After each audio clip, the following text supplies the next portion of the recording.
कभी कभी कितना भी ट्राई कर लो पर फिर भी कुछ चीजें सही नहीं लगती। ऐसे प्यार के लिए किस लेन तक जाना सही है?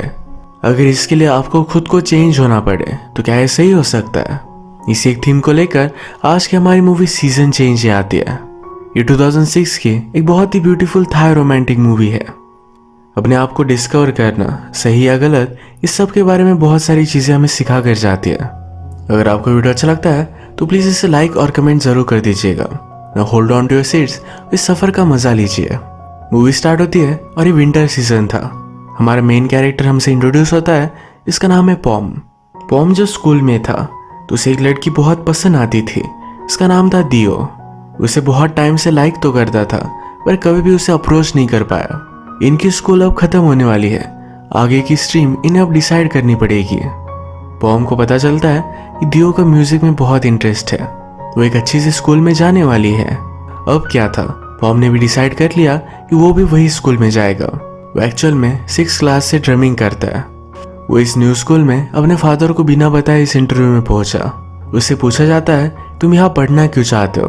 वो कहता है मुझे म्यूजिक बहुत पसंद है, मैं बहुत टाइम से उसके प्यार में हूँ पर कभी भी जता नहीं पाया। यहाँ वो दियो की ही बात कर रहा था। इसके बाद पॉम को वो अलग अलग म्यूजिक बजाने के लिए कहते हैं। उसे सही से आइडिया लग नहीं रहा था। इसी पैनल पर इसी स्कूल के एक टीचर थे, वो पॉम को हेल्प करने के लिए उसे सब कुछ बता देते हैं। वो इस इंटरव्यू में पास हो गया। वो जब घर पर आया तो अपने फादर को उसने कॉलेज का नाम बताया। उसके फादर चाहते थे कि वो मेडिकल की तैयारी करे, अच्छा सा डॉक्टर बने, पर उसका इसमें कोई भी इंटरेस्ट नहीं था। पॉम फादर को सच बताने से डर रहा था तो उन्हें कुछ भी नहीं बताता। फादर तो बहुत प्राउड थे कि उनका बेटा इतने अच्छे कॉलेज में जाने वाला है। फादर के एक डॉक्टर फ्रेंड है, उनकी बेटी ने पॉम की तरह म्यूजिक फील्ड चुनी है। पॉम के फादर इस बात का बहुत मजाक उड़ाते हैं। अगले दिन सब स्टूडेंट का ओरिएंटेशन प्रोग्राम आया। इसमें पॉम के फादर के फ्रेंड भी आए हुए थे। पॉम उनसे नजरें चुराने के लिए शूलेस टाई करने लग गया। फादर के फ्रेंड के भी शूलेस निकल गए तो ये दोनों आमने सामने आ गए। अब पॉम बेचारा बहुत ही ज्यादा टेंशन में आ गया कि शायद वो उसके फादर को सब कुछ बता देंगे। अगले दिन डॉक्टर फ्रेंड की सेक्रेटरी का घर पर कॉल आता है। कहती है सारे फ्रेंड्स का रियूनियन होने वाला है, इसमें अपने फादर को पिंक पहनकर भेज देना। अगर पॉम के फादर वहां गए तो शायद उन्हें सब कुछ पता चल जाएगा, तो पॉम उन्हें कुछ भी नहीं बताता। नेक्स्ट सीन में पॉम जब कॉलेज जा रहा था तो उसके पास से ही अपनी कार में दियो गुजरी। वो दियो को देखने के लिए अपनी बाइसिकल कार के साथ चलाता है। एक बहुत ही ब्यूटीफुल सा सीन है। ऐसा रियल लाइफ में मेरे फ्रेंड के साथ भी हुआ था। ऑफ कोर्स उसके बाद हमने उसका बहुत मजाक उड़ाया। पॉम को अपने फादर के फ्रेंड को लेकर अभी भी टेंशन है। उनकी बेटी पॉम के कॉलेज में पढ़ती है पर उसे पता नहीं था कि उसका नाम क्या है। वो हर क्लास में डॉक्टर का ही नाम चिल्लाता है। फाइनली वो लड़की उसके पास आई और उसने पूछा कि मेरे फादर का नाम क्यों ले रहे हो? ये हमारी और एक मेन कैरेक्टर है, इसका नाम है एओम। पॉम उसे सब कुछ चीजें समझा देता है। एओम कहती है मेरे फादर से मैं झूठ कैसे बोल सकती हूँ? वो कहता है मैं मेरे फादर को सब कुछ बता दूंगा, बस सिर्फ थोड़ा टाइम मुझे चाहिए। एओम पॉम से पूछती है तुम्हारी प्राइवेट ट्यूशन कहाँ है? पॉम को ज्यादा आइडिया नहीं था तो उसे इंटरव्यू में जिस टीचर ने हेल्प की थी उन्हीं टीचर के पास वो आ गया। ये टीचर म्यूजिक को लेकर बहुत ही पैशनेट थे। अलग अलग टाइप की ड्रमिंग कर कर इसे रिकॉर्ड भी करते रहते थे। जब पॉम ने इन्हें कांटेक्ट किया तो उसे वो सिखाने लग जाते हैं। वो बहुत अच्छा ड्रमिंग करता है तो उसकी भी वीडियो बनाते थे। पॉम की ड्रमिंग उसके कॉलेज के कुछ लड़कों ने देखी जिन्हें अपना खुद का बैंड बनाना था। वो उसे अपने बैंड में ऐड कर लेते हैं। वो उसे कन्विंस करते हैं कि एक बड़ा कंटेस्ट आने वाला है, इसमें अगर वो उनके साथ होगा तो वे पक्का जीत जाएंगे। पॉम भी इन सब चीजों के लिए मान जाता है। नेक्स्ट सीन में हम देखते हैं पॉम के फादर रियूनियन से वापस आए। वो उस पर चिढ़ गए थे। पॉम को लगा कि उन्हें सब कुछ पता चल गया है, पर वो कहते हैं कि सब लोगों ने पिंक पहना था, मैं ही अकेला ग्रुप से अलग लग रहा था। पॉम इसके बाद चैन की सांस लेता है। एओ ने अपने फादर को कन्विंस कर दिया था। एक दिन जब पॉम अपने फ्रेंड्स के साथ था तो दियो को देख रहा था। उसके फ्रेंड्स उससे पूछते हैं क्या तुम उसे लाइक करते हो? उन्हें लगता है कि वो उसके आउट ऑफ रीच है, पर फिर भी उसे ट्राई करना चाहिए। जब उन्हें पता चला कि पॉम और दियो ये स्कूल से एक साथ थे, पॉम का यहाँ आने का रीजन भी वही है, तो उसे और भी मोटिवेट करते हैं। इनके कॉलेज का एक असाइनमेंट था जिसमें उन्हें लिखना था कि उन्होंने म्यूजिक क्यों चूज किया है। ये नोटबुक पॉम देने के लिए गया तो उसे दियो की भी नोटबुक मिली। उसका आंसर पढ़ते पढ़ते वो इमेजिन करता है कि उसके साथ वो डेट पर आया हुआ है। उसकी इमेजिनेशन में एक रूफ टॉप पर बहुत सारी कैंडल्स लगाकर डेट थी। दियो अपने आंसर में कहती है कि जब मैं छोटी थी तो टीवी पर मैंने वायलिन का कंटेस्ट देखा था। उसे तभी वायलिन से प्यार हो गया। उसे एक दिन वर्ल्ड का बेस्ट वायलिन प्लेयर बनना है। वायलिन एक क्लासिकल इंस्ट्रूमेंट में आ जाता है और पॉम पॉप वगैरह इन सब चीज़ों में इंटरेस्टेड था, तो इसलिए ये दोनों कभी मिल नहीं सकते थे। दियो की क्लासिकल की प्रैक्टिस चलती थी तो पॉम ने डिसाइड किया कि वो भी वही करेगा। यही प्रैक्टिस करने के लिए वहाँ पहुंचा तो एम उसे फिर से मिलता है। ये दोनों बात करने के लिए एक जगह पर लंच पर गए। पॉम को अपने खाने में वेजिटेबल्स अच्छे नहीं लगते तो ये एम ले लेती है। वो कहती है कि ऑर्केस्ट्रा में तुम्हारे लिए कोई भी पोजीशन नहीं है। पॉम कहता है कोई भी पोजीशन हो पर फिर भी उसे ऑर्केस्ट्रा ज्वाइन करना है। एम ने कहा कल तुम फिर से आ जाना, मैं टीचर से तुम्हारे लिए बात करूंगी। पॉम अब अपना स्टाइल चेंज कर रहा है तो अपने ड्रम्स के टीचर से मिलने के लिए आया। उससे कहते हैं ऐसा अपना डिसीजन चेंज नहीं करना चाहिए। अगर तुमने कंटिन्यू किया तो किसी भी कंट्री में तुम जा सकते हो, तुम्हें स्कॉलरशिप मिल सकती है। पॉम फिर एक साथ दोनों चीजें कंटिन्यू करता है। नेक्स्ट सीन में हम म्यूजिक क्लास देखते हैं। यहाँ पर एवम जरा आउट ऑफ ट्यून थी तो उसे पीछे पॉम के साथ बिठाया जाता है। पॉम के लिए उसके फ्रेंड्स वरीड थे, एक साथ वो इतनी सारी चीजें कैसे कर सकता है, पर वो कहता है मैं सब कुछ मैनेज कर लूंगा। कभी कभी वो घर नहीं जाएगा, प्रैक्टिस करने के लिए अपने फ्रेंड्स के हॉस्टल में ही रहेगा। एवं म्यूजिक को बहुत ही सीरियसली लेती है पर कभी कभी उसे प्ले करने को भी नहीं मिलता। इसके बाद ये दोनों अलग अलग म्यूजिक नोट्स का स्टडी कर रहे थे। इनकी म्यूजिक क्लास में इन्हें अलग अलग सीजन की म्यूजिक बजाना सिखाया जाता है। अब इसके बाद रेनी सीजन आ चुका था।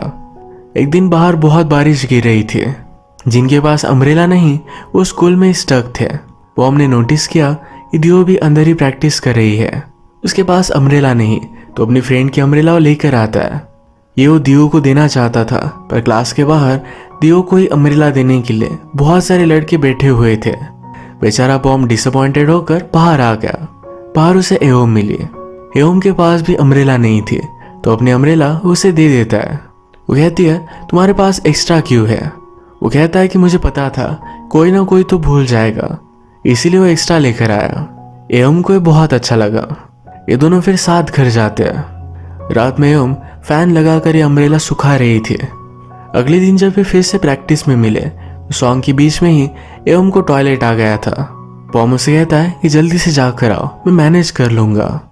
वो वापस आई तो बाहर से देखती है पॉम उसके लिए दोनों इंस्ट्रूमेंट बजाना मैनेज कर रहा था। पॉम ने उसके लिए एफर्ट्स लिए तो उसे बहुत अच्छा लगा। इनके प्रैक्टिस के बाद टीचर दियो से बात कर रही थी। कहती है तुमने अपने असाइनमेंट नहीं दिए। दियो ने तो अपना असाइनमेंट पहले ही दे दिया था और पॉम ने अपने लिए रख ली थी। पॉम ने सब सुना तो स्कूल से ही वो अनोनिमसली उसे कॉल करता है। उसे कहता है कैंटीन में आकर अपनी नोटबुक लेकर जाओ। पॉम के पास एक लड़का म्यूजिकल इंस्ट्रूमेंट बजा रहा था। दियो को पता करना था कि उससे बात कौन कर रहा है। तो कैंटीन के ऊपर से उसने देखा और पॉम को नोटिस किया। इन सब बातों से वो बहुत हंसती है। अब उसे पता चल गया था कि पॉम उसे लाइक करता है। कैंटीन में एवं फिर से पॉम से मिली। उससे पूछती है कि तुमने अपने फादर को बता दिया। वो कहता है कि उसे और कुछ टाइम चाहिए। आज पॉम के लंच में कोई भी ग्रीन वेजिटेबल्स नहीं थे तो एवं के लिए लेकर आता है। इसी छोटे छोटे स्वीट से जेस्चर की वजह से एवं बॉम को लाइक करती है। ये दोनों क्लास के बाद हमेशा इंस्ट्रूमेंट बजाकर जैम करते हैं, बहुत मजे करते हैं। एक दिन पॉम ने हमसे कहा क्लासिकल म्यूजिक बहुत ही बोरिंग होता है, इस पर हम डांस भी नहीं कर सकते, कोई लिरिक्स नहीं होते। एवं उठी और इस पर भी डांस कर कर दिखाती है। ये दोनों इस पर बहुत हंसे। आज फिर से जब ये घर जा रहे थे थोड़ी सी बारिश आना स्टार्ट हो गया। एवं के पास अम्ब्रेला थी पर फिर भी वो पॉम के साथ एक ही अम्ब्रेला में घर जाना चाहती थी, इसलिए वो उसे छुपा लेती है। वो उससे पूछता है कि सैटरडे मेरे साथ कुछ रिसर्च करने के लिए चलोगी। उसके बैंड के लिए अलग अलग जगह पर जाकर उनका म्यूजिक को सीखने वाला था। इनकी डेट बहुत अच्छी थी पर पॉम अब भी एवं को सिर्फ फ्रेंड मानता है। एक दिन जब ये स्टडी कर रहे थे तो एवं हाइलाइटर से सब कुछ नोट्स बना रही थी। पॉम ने इसके बारे में उससे पूछा तो कहती है इससे सब कुछ याद रहता है। आजकल पॉम दोनों टाइप की प्रैक्टिस करता था। ये दोनों चीजें वो सही से मैनेज नहीं कर पा रहा था।